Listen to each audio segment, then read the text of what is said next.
क्या आपने कभी कोई ऐसा रेस्टोरेंट देखा है जिसमें कि सब कुछ टॉयलेट जैसी प्लेट्स में परोसा जाता है, जैसा कि आप अपने स्क्रीन पे देख रहे हो। क्या आपको पता है कि समोसे को इंग्लिश में क्या बोलते हैं? और क्या आपको पता है कि जब टावर्स पे जो मशीन्स होते हैं उसको चेंज करने के लिए जो रिस्की काम करते हैं उनको कितना लाख एक बार चढ़ने का मिलता है?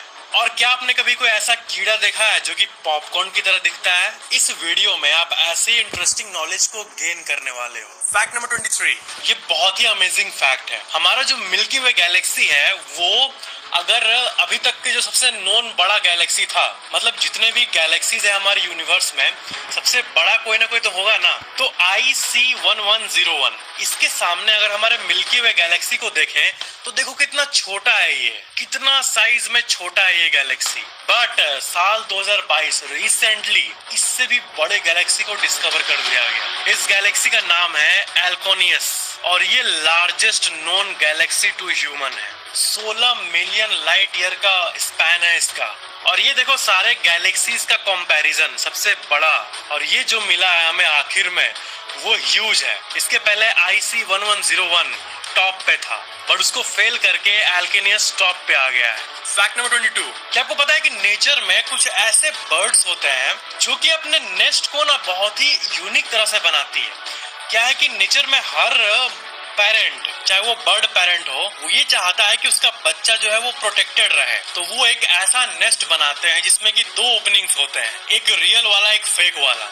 जो फेक वाला होता है वो ज्यादा बड़ा ओपनिंग होता है, जिसमें कि अगर कोई सांप या फिर कोई भी खाने वाला जीव आके उस पर हमला करना चाहे तो उसको डिसअपॉइंटमेंट मिलेगा, क्योंकि रियल में देखो कैसे ये बंद है एंड एक्चुअल ओपनिंग कहीं और है। तो ऐसा बहुत सारे चिड़ियों के प्रजाति करते हैं जो कि अपने बच्चे को एकदम सिक्योर रखना चाहते हैं। फैक्ट नंबर 21, जो कम्युनिकेशन टावर होते हैं या फिर मोबाइल टावर्स होते हैं जो बहुत लंबे लंबे होते हैं, डिजर्ट में लगे हुए या फिर जो मेन जगह पे, उसमें क्या होता है ना, उसका काम बहुत रिस्की होता है, मतलब रिस्क होता है। एंड एवरेज पे की बात करूं, मतलब कि अगर आप एक टावर में लाइट्स या फिर उस पे कम्युनिकेशन डिवाइसेस को लगाने वाले इंजीनियर हो या फिर पीरियोडिक रिपेयर वाले इंजीनियर हो, तो आपको पर क्लाइंब का यानी एक बार चढ़ने का करीब 10 से 15 लाख रुपए मिलते हैं। ये बाहर के मार्केट में एवरेजली 10 से $20,000 के बीच में होता है, मतलब 10 लाख के around. Fact number 20, plant hopper नाम का एक बग होता है, एक कीड़ा। अगर एक पॉपकॉर्न को ले ले हम लोग, मेरे बगल में मान लो एक पॉपकॉर्न है और इस साइड ये है, आप डिफरेंशिएट नहीं कर पाओगे। ये प्लांट हॉपर ये दुनिया के सबसे अजीब कीड़ों में से एक है। फैक्ट नंबर 19, ताइवान में एक रेस्टोरेंट है जो दुनिया की सबसे अजीब रेस्टोरेंट है। इसमें आपको खाने को कुछ ऐसे में परोसा जाता है जैसे कि आप अपने स्क्रीन पे भी करंटली मेरे बगल में देख रहे हो। फैक्ट नंबर 18, आपको मैं आई साइट के बारे में एक अमेजिंग सा फैक्ट बता दूं। जैसे आपने ये सुना होगा कि जो चील होती है जो आसमान में उड़ती है वो पूरा नीचे तक देख पाती है पूरे डिटेल में, तो जी हाँ ये ट्रू है। अगर चील बहुत ऊपर आसमान में उड़ रही है, एकदम नीचे वो एक छोटे से चूहे को भी देख पाएगी, जैसा कि आप इस पिक्चर में देख रहे हो। हम ह्यूमन थोड़े ऊपर से रोड को कुछ ऐसा देखते हैं जैसा कि इस पिक्चर में दिख रहा है आपको, बट जो पिजियंस होते हैं, ये उड़ने वाले पिजियंस, ये रोड के एक एक डिटेल कंक्रीट का जो स्ट्रक्चर है उसको देख पाते हैं डिटेल में, पूरा जूम्ड स्टेट में। और एक अमेजिंग सा ये देखो, ह्यूमन हम ऐसे देखते हैं और काउस जो है वो ऐसे देखते हैं, उनका साइड कुछ ऐसा होता है। और इधर देखो हमारा नॉर्मल आई साइड और राइट साइड में स्नेक्स का आई साइड, देखो वो रेड रेड दो ऐसे जगह है जहाँ पे हीट ज्यादा है, तो उनका आंख काइंड ऑफ हीटेड जगहों को स्पॉट कर पाता है और ऐसे ही वो चूहों और बाकी चीजों पर प्रे करता है। फैक्ट नंबर 17, जब रॉक स्टार पहली बार GTA को रिलीज की थी तब पता है आपको ऐसी खबरें आ रही थी कि वो नेगेटिव रिव्यू देने के लिए लोगों को पे कर रही है। आपको पता है किसी भी मूवी या फिर किसी भी गेम में पॉजिटिव रिव्यू आए या फिर नेगेटिव रिव्यू आए, रिव्यू से हाइप बनता है, हाइप से पब्लिसिटी होता है, तो दोनों सेम है। तो जहां कंपनीज पॉजिटिव रिव्यूज के लिए लोगों को पैसे देती है, वैसे नेगेटिव रिव्यूज के लिए भी देती है ताकि पब्लिसिटी हो। एंड ऐसे कुछ एलिगेशन GTA पे लगे थे, ये ट्रू है ये फॉल्स है ये कोई नहीं जानता। फैक्ट नंबर 16, आपको पता है शार्क मछली, इतने ह्यूज शार्क मछली जो होते हैं उनके अंदर बोन्स यानी हड्डी नहीं होता है, जीरो।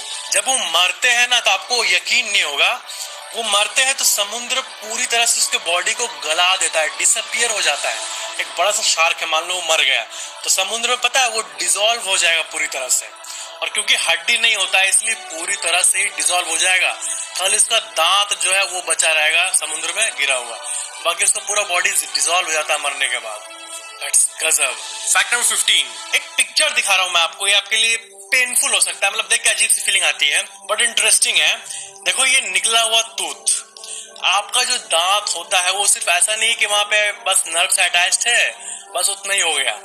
दांत का एक पतला सा लंबा सा ऐसा वायर टाइप का, जैसा आप इसमें पिक्चर में देख रहे हो, ऐसा नर्व होता है एंड ये जाता है बहुत अंदर तक। इसलिए मतलब किसी इंसान का दांत निकाल दिया जाए ना अगर, ओ बाप रे बाप, सोच के कैसा लग रहा है। तो क्या है कि दांत अगर निकाल दिया जाए तो वो कहीं ना कहीं सिर्फ नर्व तक, सिर्फ मसूड़ों तक नहीं बल्कि उसके बियॉन्ड कनेक्टेड रहता है, तभी तो वो हिलता है या फिर गिरता है। बचपन में तो हमें पेन फील होता है, कहीं ना कहीं वो दिमाग से कनेक्टेड है दांत, तभी ना हमें पेन फील होता है। भले इस दांत में कोई जान ना हो, दांत के अंदर खून ना हो, वो तो बस एक हार्ड रॉक है काइंड ऑफ बॉडी के लिए, लेकिन वो कनेक्टेड होता है ब्रेन से। फैक्ट नंबर 14, ऐसा होता है आपके साथ कि आप कुछ वर्ड को याद करने की कोशिश करते हैं, अरे वो क्या शब्द था याद नहीं आ रहा मेरे को। ऐसा बहुत बार होता होगा कि कुछ, अरे आप डिस्कशन कर रहे हो किसी के साथ, अरे उसको क्या कहते हैं वो उस वर्ड को, वो वर्ड, ऐसा होता है ना। तो इस चीज को लेथोलॉजिका कहते हैं। किसी वर्ड को आप याद करने की कोशिश कर रहे हो, वो बस आने ही वाला है बट आप उसको याद नहीं कर पा रहे हो, इस चीज को लेथोलॉजिका कहते हैं। The inability to remember a particular word और नेम, किसी नाम किसी वर्ड को ठीक से याद नहीं कर पाना। फैक्ट नंबर 13, ऑक्टोपस का एग जो होता है ना वो बहुत ही इंटरेस्टिंग होता है। ऑक्टोपस के एग को अगर आप देखोगे तो वो कुछ ऐसा दिखेगा जैसा कि आप अपने स्क्रीन पे देख रहे हो, लिटरली ट्रांसपेरेंट होता है और दिखता है कि ऑक्टोपस उसमें है एंड ये निकलकर जन्म लेते हैं। इनका एग जो होता है वो नेचर के सबसे अमेजिंग एग्स में से एक है। फैक्ट नंबर 12, एंशिएंट ग्रीक लोग जो होते थे ना, वो ना अल्कोहल को the mirror of the mind कहते थे। क्यों? क्योंकि वो ये मानते थे कि कोई अगर ड्रंक जब रहता है तब उसका इनर मोस्ट जो नेचर है वो रिवील होता है कि उसके मन में एक्चुअल में क्या है, जो कि जनरली बहुत रेयरली ही बिना कोई स्टिमुलस के दिखता है। बट जब कोई ड्रंकन होता है, जब उसके बॉडी में अल्कोहल होता है, तब जो वो करता है तो वो उसके डीपेस्ट थॉट को कहीं ना कहीं दिखाता है। तो इसीलिए ग्रीक अल्कोहल को the mirror of the mind कहते थे, क्योंकि अल्कोहल लेने के बाद का बिहेवियर इनर मोस्ट नेचर को रिवील करता है। फैक्ट नंबर 11, ये पिक्चर देखो, इस पे 1000 मीटर ऊपर उड़ रहे प्लेन पे दो लोग टेनिस खेल रहे हैं। इसका फैक्ट चेक करते हैं, क्या ये रियल फोटो है? तो अमेजिंगली मैं आपको बता दूं कि हाँ ये रियल फोटो है। जी हाँ, ये फोटो एडिटेड लग रहा है बट ये एक्चुअल में रियल है एंड इंटरनेट पे बहुत सारे रेफरेंसेस भी आपको मिल जाएंगे इस इमेज से रिलेटेड। क्या है कि ये फोटो रियल है और ये एक जेन्युइन एक्ट है, एक एरियल एरोबैटिक्स है, मतलब एक हवा में मौजूद एक स्टंट है जो कि दो लोगों ने किया था, ग्लैडिस रॉय और इवान अंगर। नवंबर 1925 में इन्होंने किया था। हालांकि वो बस एक पोज था फोटो के लिए, फोटो रियल है बट आप इस फोटो में ध्यान से देखो कहीं बॉल नहीं है। तो ये जो है ये टेनिस के पोज में है, जस्ट बॉल कहीं नहीं है बीच में, लेकिन जो स्टंट है ये इटसेल्फ में रियल है और ये फोटो रियल है। ये एक हवा में मतलब एरोबैटिक्स का एक स्टंट है। 1 किलोमीटर ऊपर उड़ रहे प्लेन पे ऐसे भी पोज करना बहुत मुश्किल है इतने स्पीड पे। कैसे कर लिए पता नहीं, स्टंट मैन है, कर ही सकते हैं।